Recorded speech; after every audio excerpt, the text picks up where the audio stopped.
Chapter 41 Green Enemy Tide. You are listening at novelfull.audio. Alright, you knuckleheads. Those nasty humans offed our boys from the bone splitters. Now we're gonna take their turf and eat 'em clean. And snag some slaves while we're at it. That the orc boss, a real behemoth, hefted his weapon, a twisted mess of scrap metal hammered into something vaguely resembling a mace. He was bigger than the wild orcs beside him, a mountain of fat and muscle, practically ogre-sized. Eat. Eat. These wandering orcs hadn't seen a decent meal in days. Hunger was driving them nuts. They'd already torn apart the weaker members of their own group for food. The only reason they were still following the boss was to avoid becoming the next course. Eat enough, and you'll be big and strong like me, that the orc boss roared, grabbing an elf and hoisting him up. The elf's screams whipped the big elves and wild orcs into a frenzy. Big man. Strong. Boss. Yeah, that they chanted, eyes glued to the orc boss, waiting for his next command. Nobody dared stray from the group, the boss's club kept everyone in line. You. Get up front, that the orc leaders jabbed at the wild orcs with their rusty weapons. Some were even wielding small trees like clubs. They howled with excitement, eager to please the boss. You little runts. You're with the big guy. What's he fighting? You're the first wave, that the orc boss pointed a thick finger at the group of little elves. They were unarmored, clutching rusty knives and wooden spears. And you middle guys, you sneaky bastards. All of you, charge. No hiding in the back. Finally, the orc boss turned to the big elves, bigger and greener than the others, with pointy ears and oversized noses. He knew these cunning jerks always let everyone else do the dirty work, hanging back until the end. Let's hit 'em hard. I'll smash their gate. One hit, and it's down. That the orc boss's words ignited a fire in the orcs. They cheered, celebrating this barely a plan. Humans. Loads of food. Let's go get it. With a final roar, the green tide, eyes bloodshot, surged towards the settlement, one thought dominating their minds. Feast. Loot, wandering orc mob, goblins, 400, big goblins, 120, savage orcs, 80, orc boss, 1. They wander around, best kept small. They are dressed in rags and wield crude weapons, they are weak when fighting people. Ji Lin stared at the information panel, feeling like he could puke. Orcs came in different flavors. Some were almost civilized, intelligent and human-like, just with different customs. Others were pure, unadulterated killing machines. Lucky him, he'd drawn the latter. The orc boss was a rare hero unit, only appearing in the most brutal orc subspecies. This group was a mix of pure orcs and enslaved elves, calling themselves a mob. How did a 2-bit raid like this spawn an orc boss? He'd rather fight the system than the green horde. The numbers of goblins, big elves, and wild orcs were normal, but a hero unit like the orc boss. That was just overkill. Orc bosses were tough but slow, with weak attacks. But if the boss stayed alive, the others wouldn't break, and the thing had a bonus against wooden walls. His wooden walls wouldn't last more than a few hits. Once the boss broke through, a green wave would flood and any normal lord would see an attack like this and immediately surrender, hoping the system would teleport them to safety before they got wiped out. If he hadn't trained those crossbowmen, he would have been completely screwed. New enemy introductions are simpler, hope you like it. Orc boss, level 3 rare, the biggest, toughest orc. Whoever beats him becomes the new boss. Big goblin, level 2 normal, goblins that got bigger and meaner. More cunning and despicable. Goblin, level 1 normal. Small goblins, weak from malnutrition. More brains than orcs. They bully the weak and run from the strong. This mob of 600 orcs and elves looked intimidating from a distance. They were in some semblance of formation and rushing the wall. Luckily, they weren't smart enough to try and outflank him. This was a direct confrontation. His 300 troops weren't enough to hold the line. 200 crossbowmen lined the wall, armed with iron-tipped bolts. Interspersed among them were 5-man musket teams, armed with crystal powder muskets capable of taking down bigger targets. Ji Lin's plan was simple: crossbowmen took out the small units to conserve musket fire. Anything big got a face full of lead. In this low-tech era, the cannon fodder of a later age had become precision snipers. 5 musket rounds were enough to kill just about anything. Massed together, they could even take on light armor. As his orders were relayed down the line, the musketmen lined up their shots on the biggest, most obvious targets in the orc horde, waiting for the signal to fire. Chapter 42 Sniper Kill. You are listening at novelfull.audio. It saw people lined up on the wall. Based on his years of looting, the humans would have archers hidden behind the wall ready to fire. Human crossbows were a pain. If they didn't watch out, a bunch of fart spirits would drop like flies. He could use those dying spirits as shields. Even the toughest orcs got taken down by arrows, and he hated it.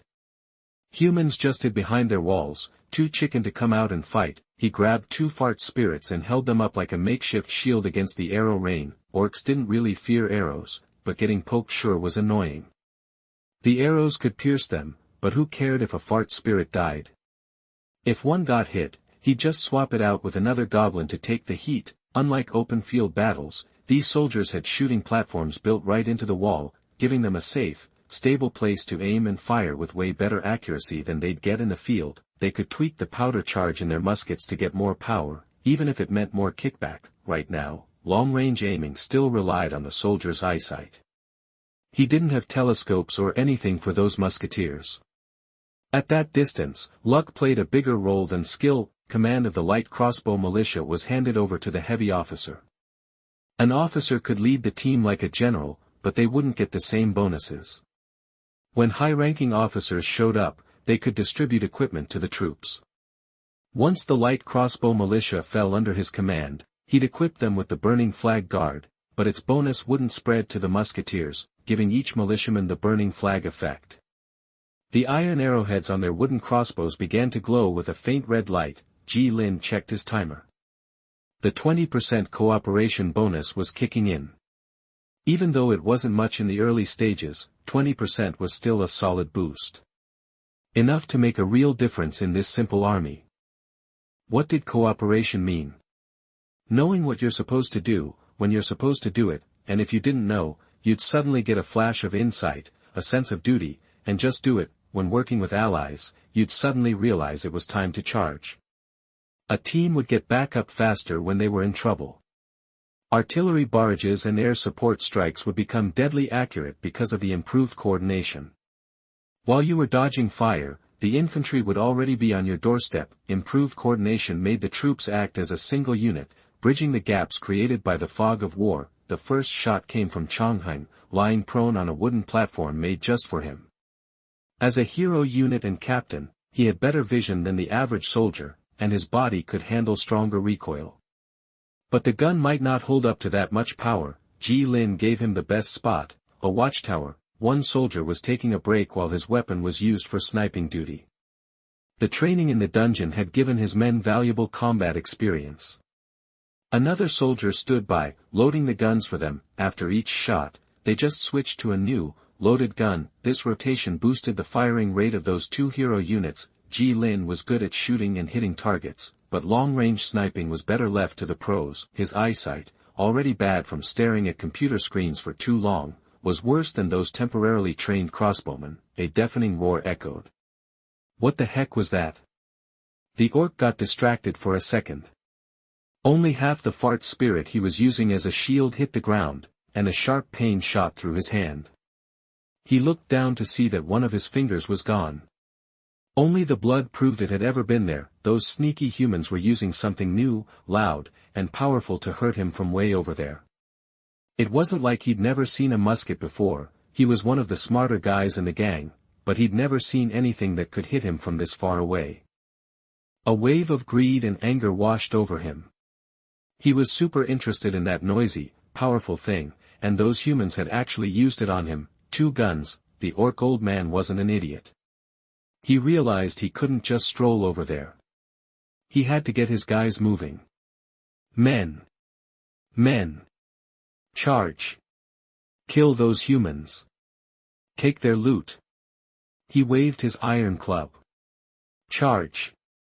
Charge. The orcs, who were trying to conserve their energy, launched a desperate assault, distance, close the distance, Chongheng's crosshairs followed the old orc's massive body as it started to pick up speed. He focused, tuning out all other sounds, 3 points in a line. He was a hunter, and he never forgot it. A hunter had to be observant, calm, and plan the hunt.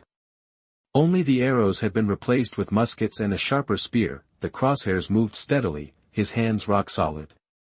The key to hunting wild animals was spotting a weakness, then striking, just like a wild animal in a frenzy. The calm beast was the scariest.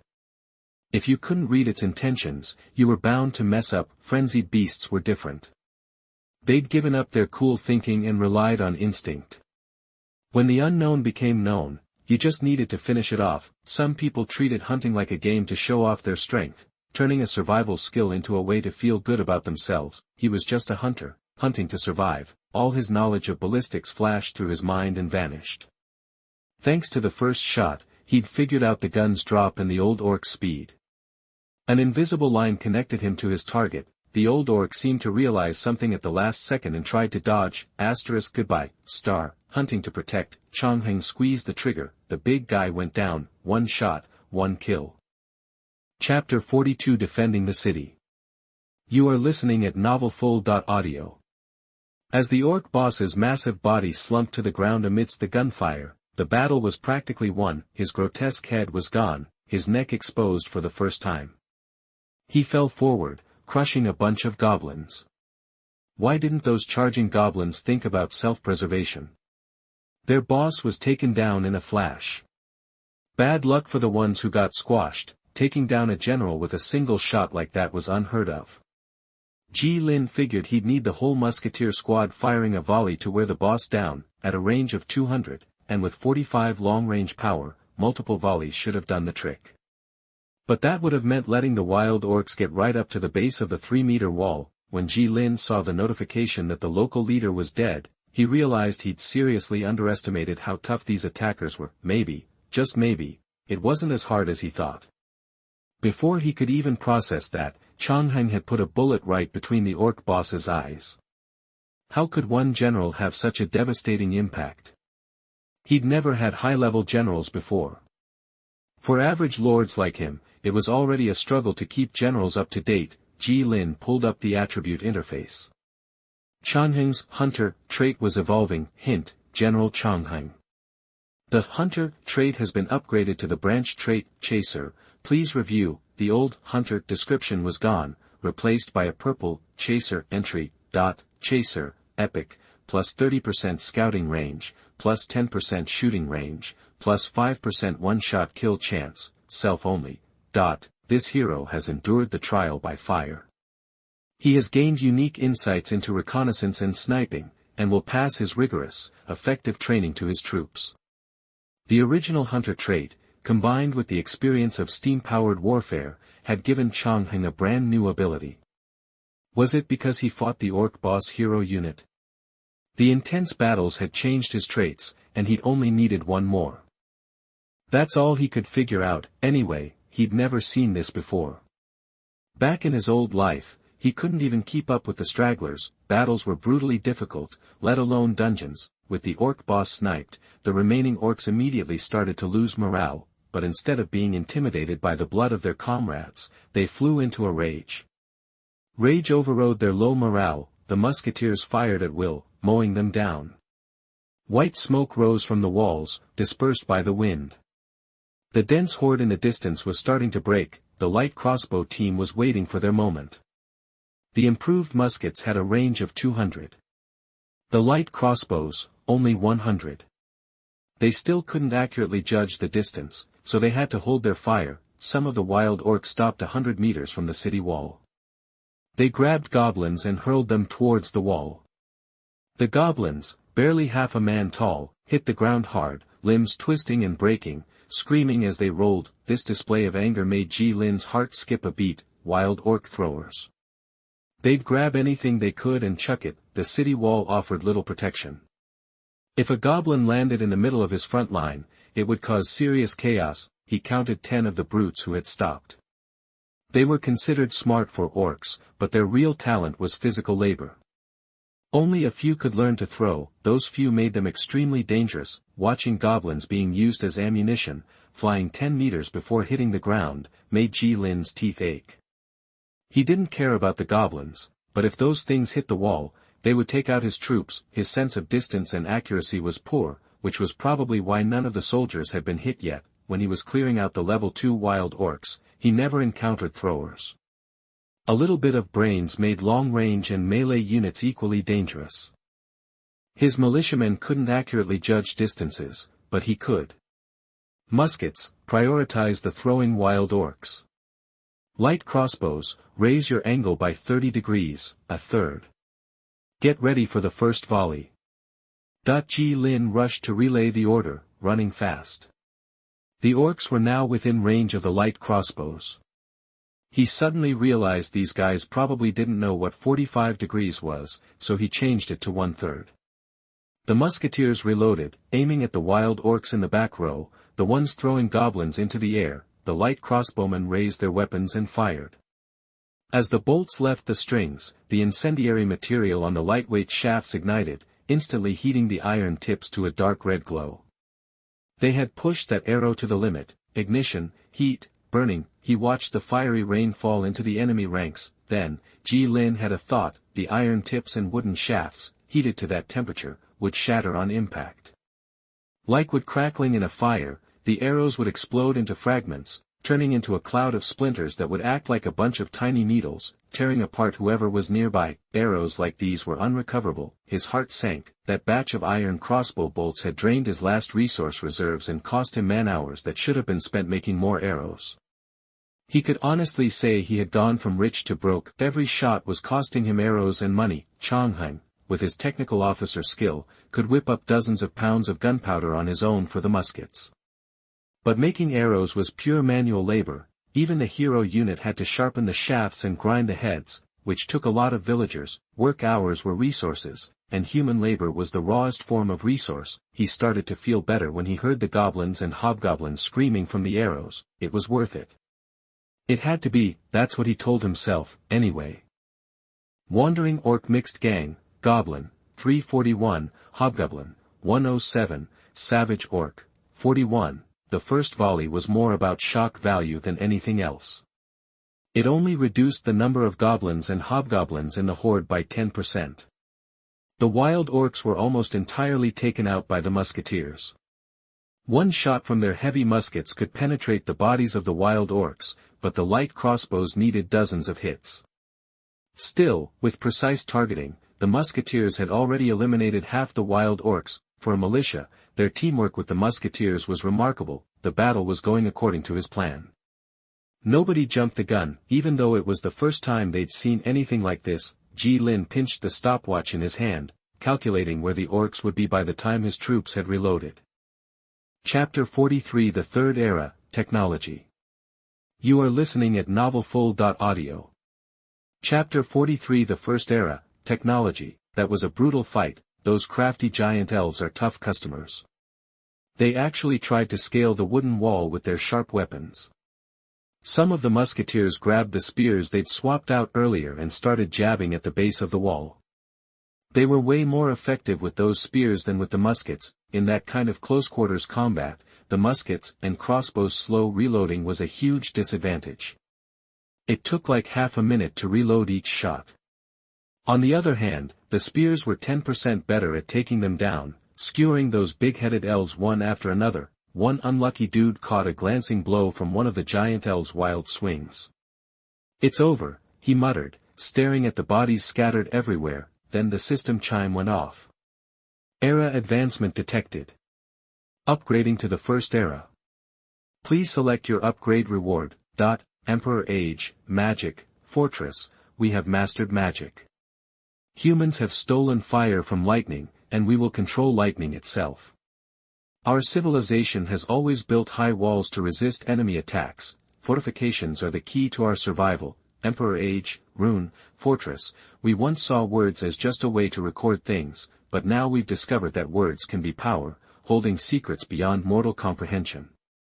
Defense lines, endless defense lines, build high walls to protect your civilization, Emperor Age, Technology Level 2, select secondary branches, Fortress, this harsh world offers no hope. Magic is just a fairy tale. Luckily, even with our frail bodies, we can rely on our brains and our hands. We may not be stronger than anyone else, but hard work can build walls strong enough to protect us, same choices as before, magic, runes, or technology. The second-level technology is there because he chose it in the previous era. That means he gets to pick a secondary branch for technology this time around, iteration or reorganization. Fortress, is that because he turtled in both eras? Figures, he played it safe with the turtle strategy, defended without taking damage, and made it through the tricky early game. Otherwise, the civilization traits would have been things like mobility, traps, employment, or economy. They reflect how a civilization behaves. But his defining characteristic is that he plays defensively. This gets highlighted again at the start of each new era, no bonus, but it still has some impact on the people's thinking, more like a little review. Ji Lin clicked on the second-level technology branch, iteration, continuing with technology in the Emperor Age. He chose iteration as the branch. Iteration means that his technological civilization will evolve rapidly and unpredictably. This instability will give them a head start in the era.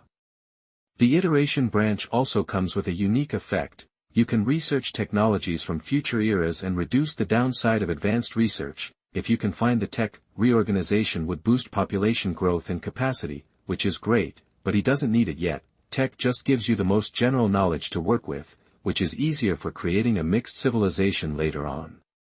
Selection complete. Please choose your civilization traits.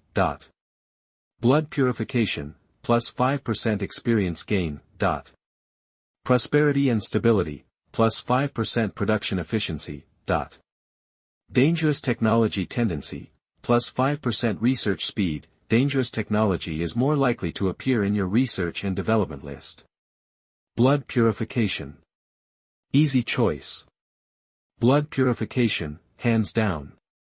Prosperity and dangerous tech are tempting, one increases overall production, and the other boosts research speed. The latter is a stepping stone toward even bigger research buffs. But the 5% experience gain from blood purification is slightly worse than those two all-around traits. But the system won't tell you everything about the civilization traits, just like game companies always hide a few real attributes in their descriptions. Normally, even if a tech-focused guy like him was lucky enough to get blood purification twice, he'd only get the bare minimum for awakening group magic. Since the system doesn't hand out blueprint buildings, and you can't get them from other players, so, it's unusable. Best he can hope for is the basic awakening bonus, not a normal rune or magic civilization, but Ji Lin has a workaround. He got crystal or through chi and steel. The system unlocked the blueprint store for him. There are 3 blueprints in the store: Crystal Mine, Research Station, Crystal Mine, Engineering College. There's a blueprint that lets him sidestep that restriction. Previous description has been modified. Engineering College, District Building. Plus 15% Scientist Production, plus 15% Mechanic Production, plus 15% Magic Craftsman Production, plus 10% Attraction. Leader only. Stone, 4,000, Steel, 2,000, Gold, 2,000, Crystal Ore, 200. Construction time, 20 days. A university dedicated to technological research, development, and advancement. Provides basic equipment. Can be expanded through subsequent projects. Placing the research station nearby grants bonuses. The steam whistle blows day and night. Science never sleeps. Magic Craftsman. That shouldn't exist in a tech civilization. He's getting around that limitation by using the blueprint. He doesn't want to build a basic academy to increase the level of knowledge. Building a more advanced engineering academy in one step can achieve better results. If he has both source potential and magic craftsman training facilities, he can produce magic craftsmen normally. Sure enough, after he chose blood purification, the magic craftsman icon lit up. The bonuses are generous. This engineering college could hold its own even in the information age, it's just ridiculously expensive. What wonders are being built with 5,000 stone, 2,000 steel, and 2,000 gold. The Great Library, a real wonder, doesn't cost as much steel, and steel isn't just iron ore.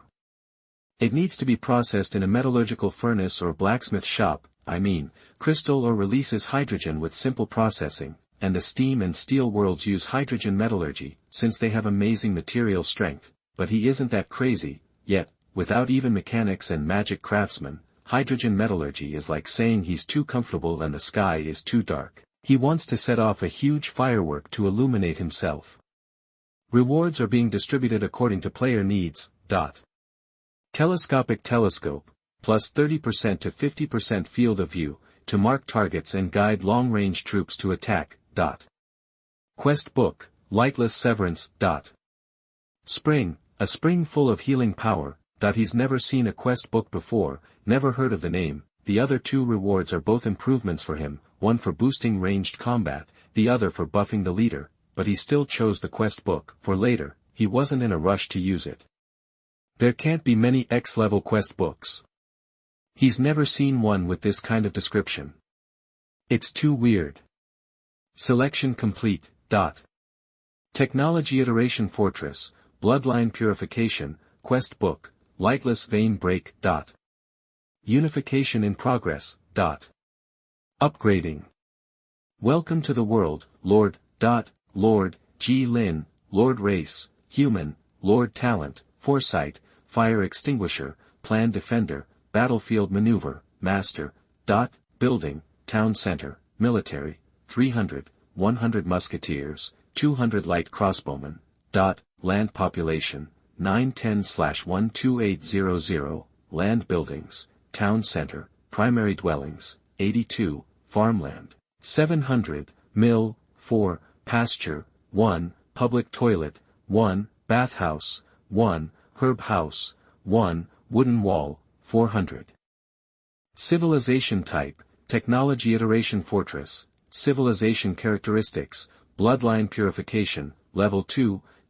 Land, Plain X1, Floodplain X1, Swamp X1, Coast X1.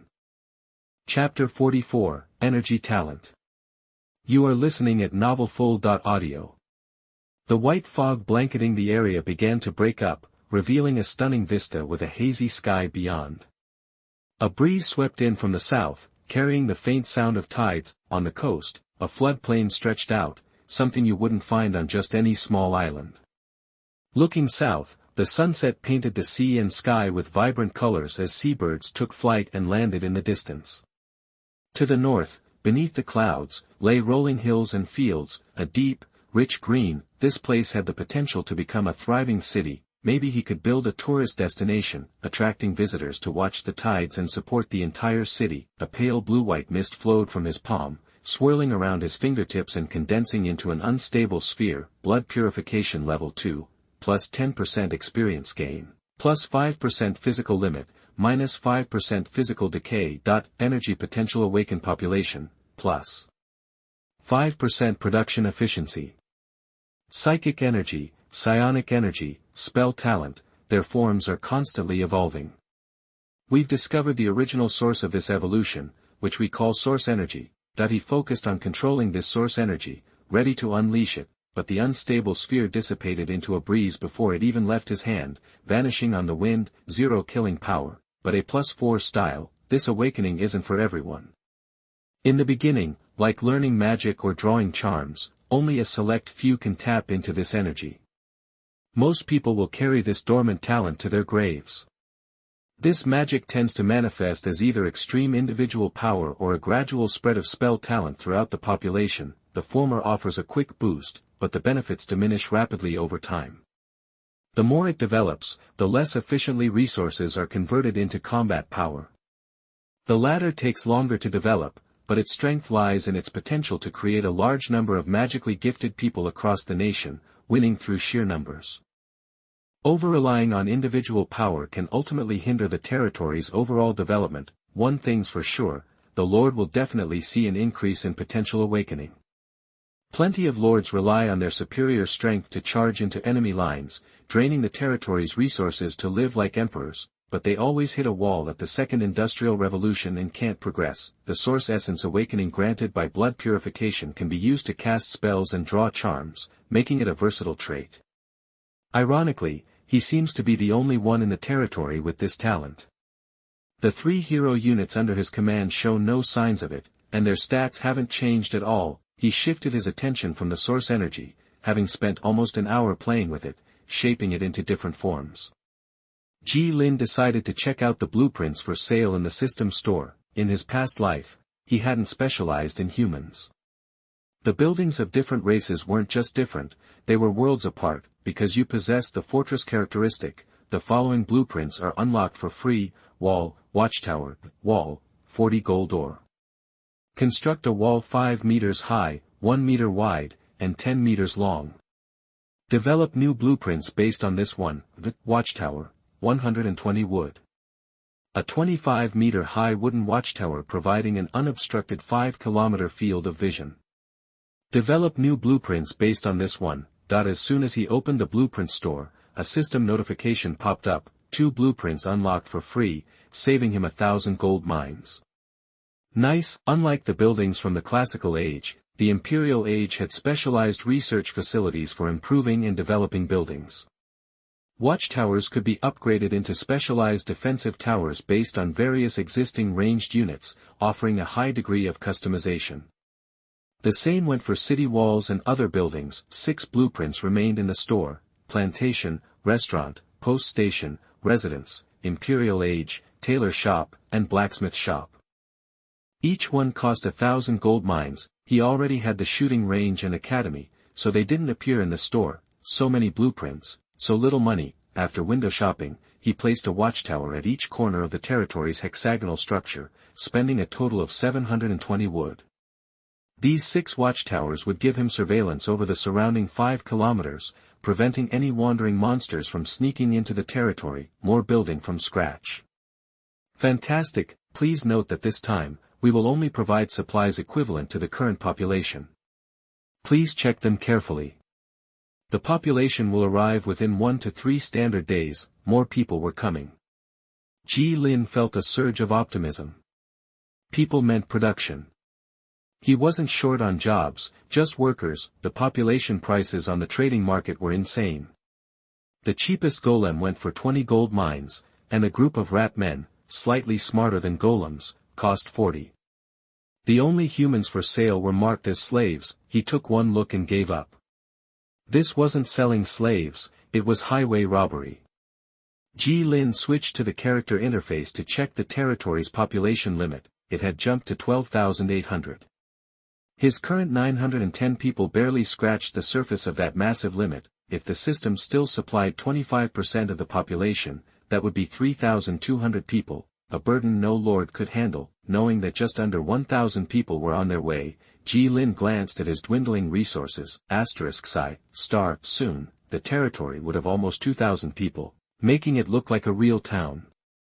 With both an ocean and a river, he had a geographical advantage. Once he built a post station, he could visit other city-states or learn from NPC native cultures. Eventually, local NPC caravans would arrive to trade. Of course, these natives weren't necessarily friendly. He'd heard of lords being overthrown by natives or forced to share power. The expulsion event happened later in the game. The system would erase the identities of lords who'd been overthrown or who'd completely transferred their power, replacing them with the true rulers of those territories. Their final message was simply unqualified: a fate worse than those dissolute lords in the early game. Maybe being expelled from the ranks of lords was a blessing in disguise. He didn't know. He died on a dispatch mission shortly after that event, never seeing the aftermath. That was far in the future. He didn't want to think about it, focus on developing the territory. Ji Lin hummed an off-key tune. The wheat in the fields had grown to waist height, like green rope springing from the earth. In a month or so, it would be ready for harvest, bringing in valuable resources. Few territories were self-sufficient in food, and even fewer could feed themselves after a sudden population surge. He was lucky to have fertile fields, allowing him to export food and wood in exchange for gold and iron. Most lords were still struggling to keep their territories afloat. Chapter 45 Time is Money. You are listening at NovelFull.audio. Chapter 45 Time versus Money. He had 700 acres of good farmland. 400 acres were already planted, and the harvest was 2 months away. The remaining 300 acres, planted later, might not catch up. The grass he planted could be harvested every 3 months, which was a bit faster than normal crops. The medium-sized lake could provide enough drinking water for 900 people, but it wasn't quite enough to irrigate 700 acres of farmland. To support everyone, he halted crystal mine growth. The mines were water guzzlers. Just 10 acres of crystal mine drank up as much water as 50 acres of crops needed. His long-term plan was to farm the floodplain once he had the resources. The soil there was richer, and a freshwater river cut right through the entire plain. Once he entered the world, the river would connect to the sea, and the salt content was low. Note, 1 square kilometer is roughly 1,500 acres, making a 23 square kilometer area 34,000 acres. The world outside would have 4 seasons.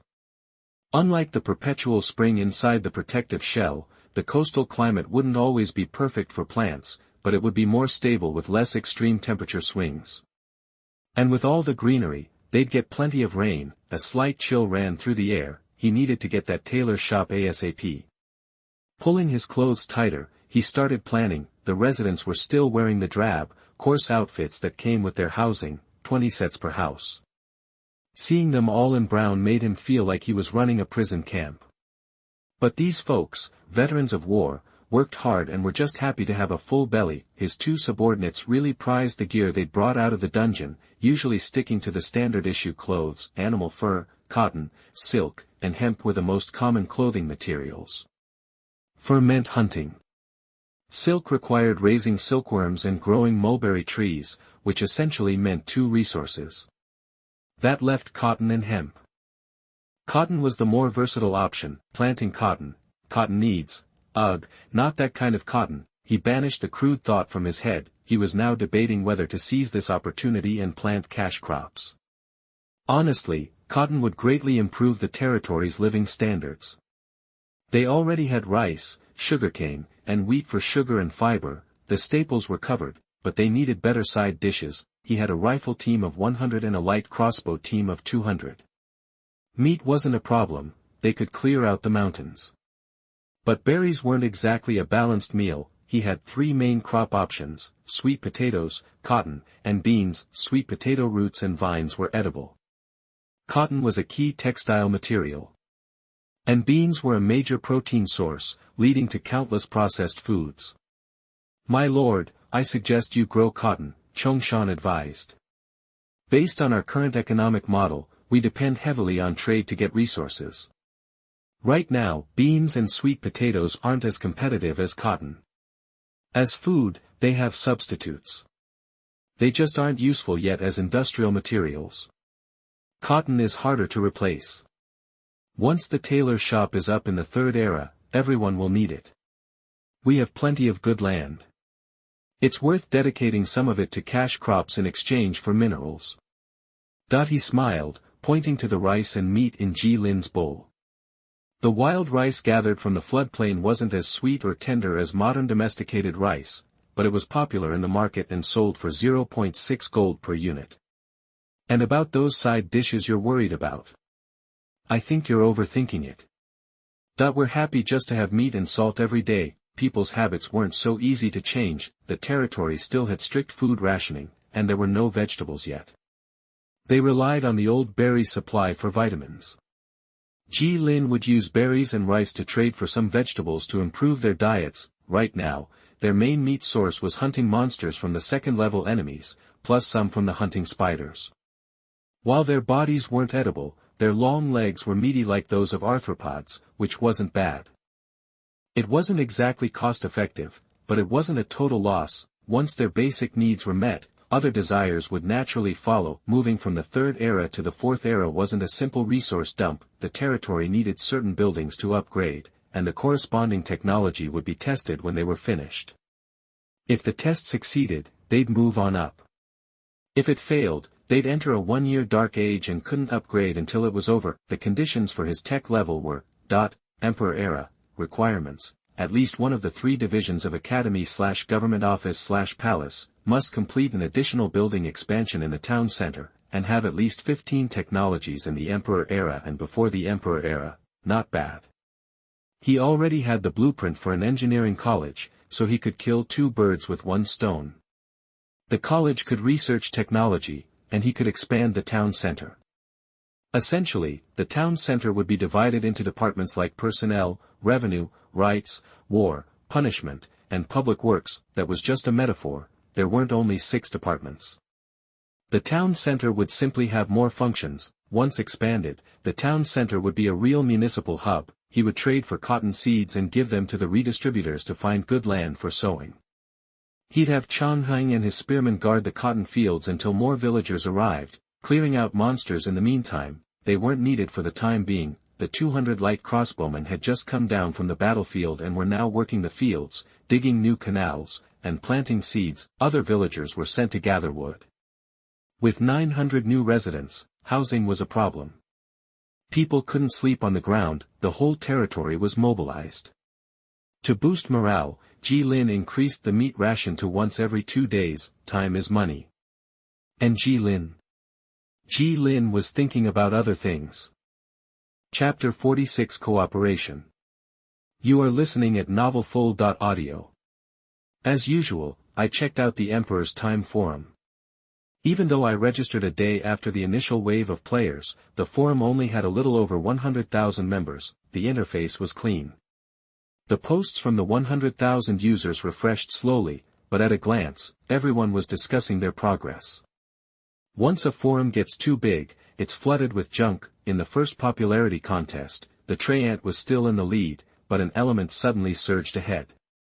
These early game elements can buff their battle stats, have high physical resistance, and can easily take down attackers who don't deal energy damage. Humans seem more popular than in the classic era, probably because there are so many players. The top post on the forum was a log from a player called Anhydrous Copper Sulfate. The title, A Trip to a Level 5 City. As you know, you can leave your territory after building a trading post. After lurking on this forum for days, I've learned that the cities you can reach are randomly generated based on your race. These cities are generally level 3 to 5, except for monsters and dragons, who can only reach human cities. Your intrepid reporter is here to give you a live look at a level 5 city belonging to the Church of Light. Some replies, enough talk, show us the pics. Yeah, get on with it. Trading post blueprints are expensive. Most people aren't willing to buy one without immediate benefits, just to satisfy their curiosity. They want to wait until their territory's economy is stable. Right now, everyone's focused on settling their new population and getting their economies back on track, but curiosity gets the better of some. I clicked on the post and started looking through the city log. Alright, let's pause and take a look at the city. The cities you can reach are like super cities from our world. They don't even have countries. For example, the city I'm in covers more than 10 square kilometers. Being level 5, it's probably twice the size of our territories. Then Anhydrous Copper Sulfate goes on a tangent, posting pictures of the white marble and red tile European-style city-state like a travel blogger. He even posed in front of the cathedral. The magnificent, four-cornered spire church has walls covered in murals and pale white double-circle flags hanging down. The photo shows people streaming in and out of the church, a thriving place. Okay, that's all for now. A nun invited me for tea, so I gotta go. I'll update later, keep it real. Anhydrous Copper Sulfate. The comments were full of angry reactions accusing him of chasing skirts, with a few pics or it didn't happen thrown in. I shrugged. I knew Anhydrous Copper Sulfate. He's a slacker who loves visiting other city-states and documenting his travels. His posts are always popular, inspiring other leaders to visit city-states. He's a unique guy, even if territories change, like Li Yan's. Most of the game matches my expectations. I posted that I was buying trading post and tailor shop blueprints, only accepting food and wood, and I wanted prices lower than the system store. Trading with food and wood matches my territory's output. Using gold would mean losing 15% to the black market's transaction tax. I wasn't worried. As more leaders reach the first stage, the supply and demand for these blueprints will balance out. It'll always be cheaper than the system's prices. Leaving the forum, I messaged Li Yan. I started cautiously, how's the ogre situation? He replied almost instantly, Li Yan, thanks to you, we took care of them. No treants died. I cleared out the other monsters in my territory. Great. Your territory's mostly mountains, right? Li Yan, yeah, mountains. Surrounded by more mountains. Surrounded by mountains is a natural defense. I remember the picture Li Yan posted, the one he doesn't want people mentioning, was taken on a mountain. Mountains have a lot of mineral resources. I don't know if Li Yan is lucky or unlucky. One of the 4 territories is mountainous. If he wasn't a treant leader, he'd be struggling to survive, selling resources like everyone else. Mountains are rich in minerals. Ever think of mining them? It's weird asking a treant leader to mine. I wasn't lying to Li Yan. Treants are clumsy but strong. Their size and energy make them efficient at mining surface veins. One swing can dig out a ton of minerals. He took a moment to reply, Li Yan, not really. It's a shame to leave them, though, that I breathed a sigh of relief. This makes the rest of this conversation much easier. I want to work with you. I need gold and iron ore. I can trade sugar and salt. Once I get a tailor shop, I can trade for fabrics and other things you need. Li Yan knew selling fruit wasn't sustainable. He was open to other options. Plus, he couldn't figure out what the system wanted from treants, and he trusted me. Li Yan, sounds good, I trust you. I just convinced a treant leader to work for me.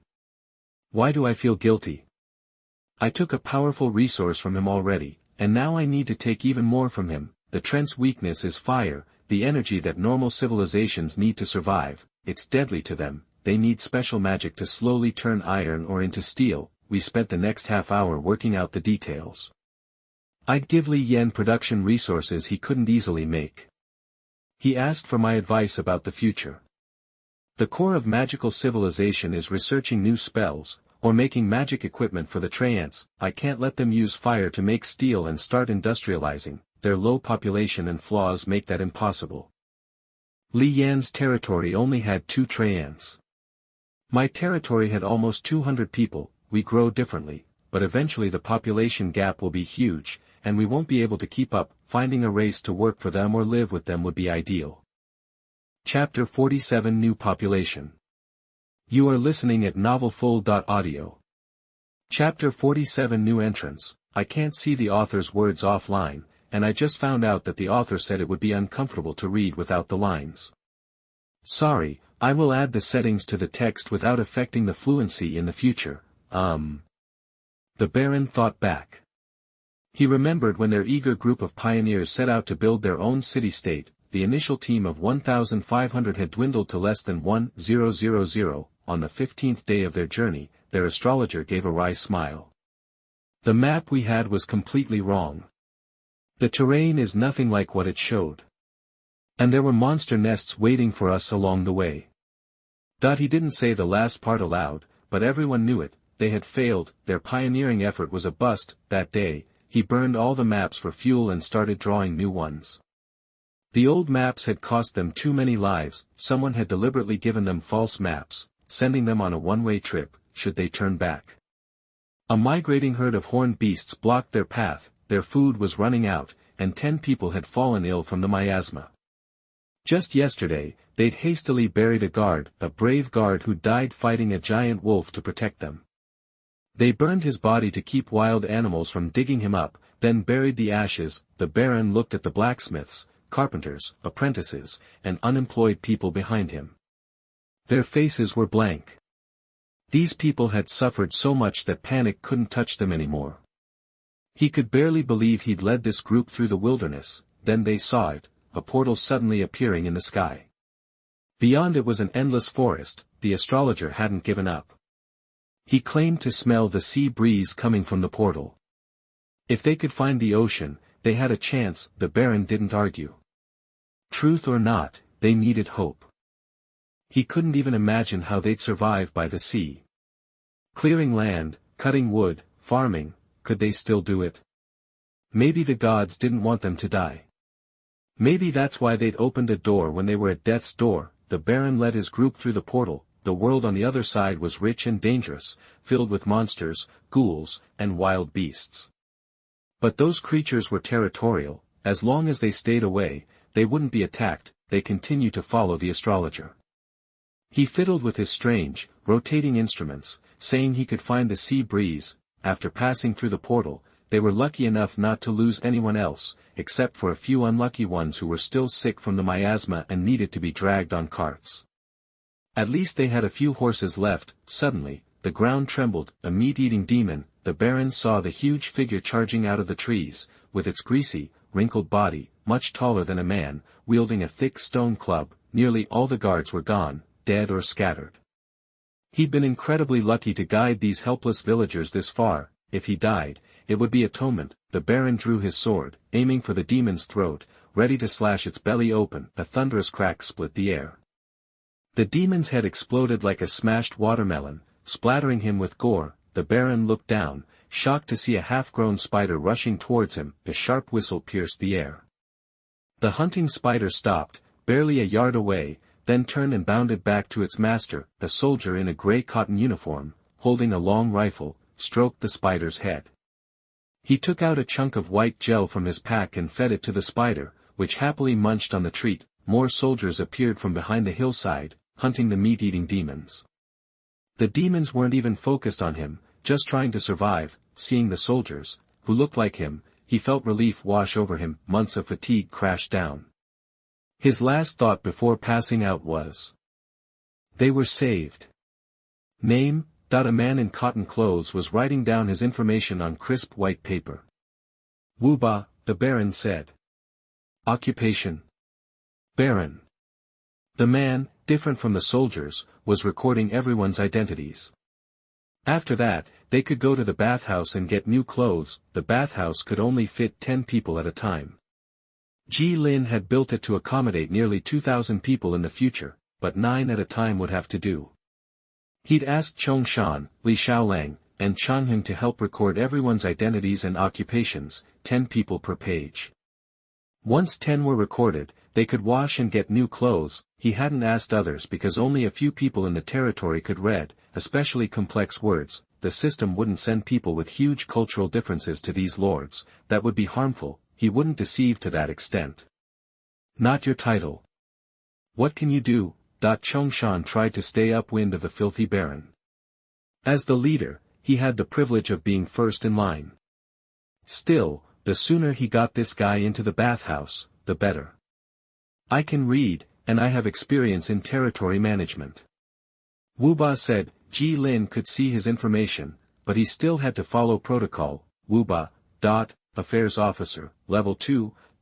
Features, determined will. When this character serves as a general, morale +4. If suffering has already been inflicted on him, then the road ahead will no longer be fearful. Contentiousness, loyalty +10. He is very adaptable to the status quo and will not complain too much about it. Seeking knowledge, experience gain +10%. Seeking knowledge is the nature of human beings, and he is even more so, hoping that this desire for knowledge will not consume him. A flash of inspiration. When this creature serves as a research supervisor or an equivalent position, it can provide +3% research speed for all ongoing positions. He always has sudden inspirations to guide the experiments he is conducting. Chong Shan looked at him, and he nodded in approval. Wuba practically sprinted into the bathhouse. Chapter 48, Surprise, Updated. You are listening at novelfull.audio. Okay. So things have been a little erratic with updates lately, my bad. I've been brainstorming the bigger picture, so I'll squeeze in another chapter in the next couple of days to make up for it. Things will be back to normal tomorrow, promise. Hey, the boss doesn't do servants, so just chill. Ji Lin set the food on the table. His 3 subordinates, including the new guy, Wu Bai, all sat down together. You couldn't expect gourmet meals from this crew. They were doing what they could. And get this, The tallest of the shorties was actually the big cheese himself. I'm not exactly a slouch in the kitchen, myself. The cafeteria cooks were already slammed, cranking out food for 900 people every day. Now with 1,800 more mouths to feed, they were working around the clock. It would take days just to get the new work assignments sorted out. Speaking of assignments, the newcomers needed time to adjust to life in the leadership. One herb shop was overflowing with people sick from the miasma, so they threw up another one to give people space to recover. Wait, is this for real? Wu Bai started to get up, but saw Chongshan, Changheng and Li Erlang were already sitting. He thought better of it and settled back down. He looked at the spread on the table, and his throat tightened. The smell of meat hit him, and his stomach started to rumble like crazy. He hadn't had a real meal in 5 days. The trek here had forced him to eat everything edible he could remember. If he hadn't managed to identify some edible roots, the team would have been toast a long time ago. Dinner was a feast, stir-fried meat and a plate of greens. Luckily, they'd found ginger in the market. That stuff was going for 5 gold a pop. One portion of ginger could last these heroes over a month. Apparently Ling needed ginger to mask the fishy taste in the meat, so he'd thrown some in. Even with that, the meal was a 5-star delicacy to Wu Bai. This is all we have right now, fresh ingredients and food for the camp. My apologies. Ji Lin said with a smile, then took his seat at the head of the long table. He was too used to sitting at a long table like this. It's perfectly in line with his dining habits, but after all, it was a table given by the town center, so he changed it to use it as a dining table. After everyone had their fill, Li Erlang took off to check the housing situation, making sure everyone was settled in the right place. Wu Bai filled Ji Lin in on the struggles the team faced on the journey and expressed his eagerness to get to work on the border, wherever that might be. They weren't expecting any luxuries, just escaping the wilderness was a win. Ji Lin naturally agreed. Wu Bai then asked Ji Lin what he should call him. Most folks call me Lord, but Ji Lin is fine. Ji Lin replied. He was way more down-to-earth than Wu Bai expected from a city leader. The truth was, Ji Lin was stoked to have landed such a good hero unit. The guy's stats were great. His special ability was pretty sweet, and with some time, he could level it up from a 3% bonus to as much as 15%. What Ji Lin needed most were people who were good at science so he could get more projects going. More people meant more projects could run at the same time. It was like finding a gold card in a mobile game. Wu Bai then asked about crops and how he could help. No need to sweat it. We just need seeds. Ji Lin grabbed a piece of paper and wrote down the 4 crops they currently had: rice, wheat, sugarcane, and cotton. We just planted wheat and cotton. Sugarcane and rice grow naturally. We packed some extra seeds with us in case we needed to plant somewhere new, Wu Bai said, a hint of sadness in his voice. I still know how much we have left. His team had already eaten most of the grain out of desperation, and he'd stashed what was left. If they ran out of seeds, they were looking at starvation. Ji Lin's eyes lit up. This was a total score. If the team brought seeds, they could diversify their crops, which meant more options for side dishes, staples, and spices, that would make them less dependent on the market. What he really wanted was spices. Ginger, onion, garlic, pepper, those things fetched a high price and could improve everyone's quality of life. He'd been so focused on getting more people that he hadn't thought about what they could bring to the table. Wu Bai, we'll head down to Chongshan and check the crops together. You've got 3 days to rest up. My deputy, Chongshan, will hammer out a work schedule for you. And if you have any ideas, please tell me. This whole operation is brand new, so I'm open to suggestions. Of course, Lord. I can start right now, though. Wu Bai stood up and bowed slightly, his voice full of conviction. Yeah, let's hold off a day or two. Chongshan already had dark circles under his eyes. He was way more strung out than he'd been as the city lord's deputy. At least back then, he had a staff he could delegate to. Now he was basically running on fumes. Once they got their act together, he definitely needed to give his heroes their own teams. He was hoping Wu Bai could take some of the load off Chongshan. Maybe deputy of the deputy? Ji Lin cleared his throat and held out his hand to the young man. Welcome aboard. Oh, right, Lord, what's the name of our city? Wu Bai asked. Pumped up, Ji Lin was taken aback. He'd been so busy that he forgot to name the place. He always hated naming things anyway. He remembered the day he walked out of the fog wall and saw the sunlight on the sea. The warm, glimmering water reminded him of home. Linyang City would have to do. Sure, it was more of a village than a city at this point, but everyone understood Linyang would become a big, bustling metropolis. That's a great name. I'm honored to be a part of it. Wu Bai said, then dropped to one knee and pledged his loyalty. Chapter 49. May Mathematics bless you. You are listening at novelfull.audio. We inventoried the seeds brought by the pioneers, and a lot of it was moldy from bad storage. Potatoes, soybeans, wheat, all ruined, except for the ginger. Somehow, the ginger made it. Wu Bai was bummed out about it for days. Ji Lin shrugged it off. Ginger's great. It might sell even better than cotton. You can use it for medicine, seasoning, gets rid of that fishy taste, plus, if we grow a lot of it, it'll make the territory even better to live in, and hey, if the system gave us more seeds, you just worry it'd give us something useless. Some lords get a ton of seeds and then end up with leaf blight. They lose their whole harvest and fall behind everyone else. Even with the growth cycle sped up, ginger still takes almost half the season. It's a long-term investment. Unless you find a druid to cast a spell to boost the growth, you can shorten it to 3 months and double the yield. Or you can mix a magic potion and water the land with it, but the problem with all that stuff is it costs more than you make. The little bit of crops you get at first won't even cover the expenses. The 3-day rest went by quick. Now's the time to get another 2,000 acres of the fertile floodplain cleared and ready to go. Plenty of forestry nearby, so it should go smooth. We'll leave the new people back in the old territory to get their feet wet, and send the originals to the floodplain to start planting rice. Tons of water, fish, rich soil, crop yield goes up by 30%. Boom, now that we're not stretched thin, the spearmen can keep expanding. We'll send them out in pairs with 4 hunting spiders to clear out the monster nests within a kilometer of the town center. Thanks to Chong Heng's hunting skills, that they just have to find a high spot and start the smackdown. These 2-man spearmen teams have gone from well-trained to veterans in no time. They've probably killed 1,000 monsters already. This is a great chance for them to become an elite unit. The idea is to eventually split them up into NCO teams. Each guy leads a squad, build up to a full spearman company.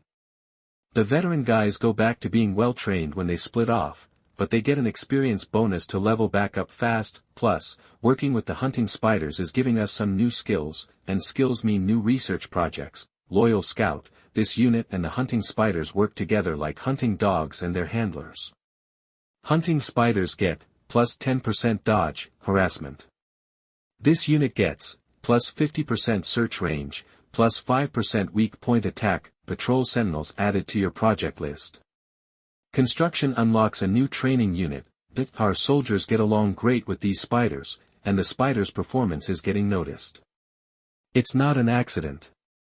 Maybe we can learn from this and come up with a new strategy. When the Lord makes big enough changes to the army, it triggers new unit research. It can branch off in a million different directions. If you can dream it, you can do it. Back to the work around here. The astrologer that came with the pioneers can also read. Not a hero unit, but still, can read. That was another win for Wu Bai. 2 people who can read, plus several with scholar skills. Huge relief. There were also a few kids, only 3 out of the 9 pioneers. We need workers, but it's not time to put kids to hard labor, so they're helping out in the kitchen. Now that we're in the Emperor Age, basic resources are turning into processed ones. Like, instead of iron ore, we need steel made in the blacksmith shop. The total demand for minerals isn't much higher, but production takes almost twice as long. Good thing is, we're not using a ton of steel for buildings.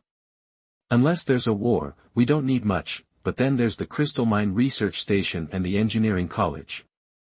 Those 2 buildings from the steam age are gonna be steel hogs. After all the clearing by the spearmen, I've only got 2 Emperor Age blueprints. Starting to think the loot rate has been nerfed, but if you complain the system just says, terms and conditions apply. After review, user error. Better to say nothing, and both blueprints are just ordinary: blacksmith shop, make weapons and equipment, turn iron ore into steel, private school, hire teachers to teach, no bonuses, but it'll do, added 3 blacksmith shops and 3 private schools. We'll use the cheap private schools until the engineering college is ready, and how do we pick the right people for these schools? Math problems: anyone who wants to learn can take the math test. Not hard, just middle school stuff. Math is practical and logical, not as hard to pick up as writing. Someone might not be able to sign their name, but they can probably do basic arithmetic. We need to find the most talented ones first. Researchers, mechanics, and magic craftsmen all need math skills, so they're admitted based on their scores. That's the best way to help the territory advance quickly. Once everything was set, Ji Lin collapsed in a chair. The whole territory is running like clockwork. New life enthusiasm. Plus 10% work efficiency, 60 days remaining. What a day. That's the bonus from the pioneer team. What's next? Look up, all I see is the brown wooden roof. After a crazy rush, things have slowed down. Everyone's doing their jobs great, so good there's nothing for me to do. Chongshan and Wubai have it covered. That's what deputies are for. Time to surf the forums and see what the other lords are up to. Now that the post stations are up, everyone's posting about their travels. It's like they're all taking a break from being lords and finally seeing the world. Some lords are asking for help because their territories are getting invaded. I wonder how many lords are as busy as blank decided to check out the coast. It's part of his territory, after all. He named this blank territory Linyang City because of the sunsets, but he hasn't even seen the coast. Time to go for a walk. Good time to plan for the coast. 2. Blank needs a better supply of meat.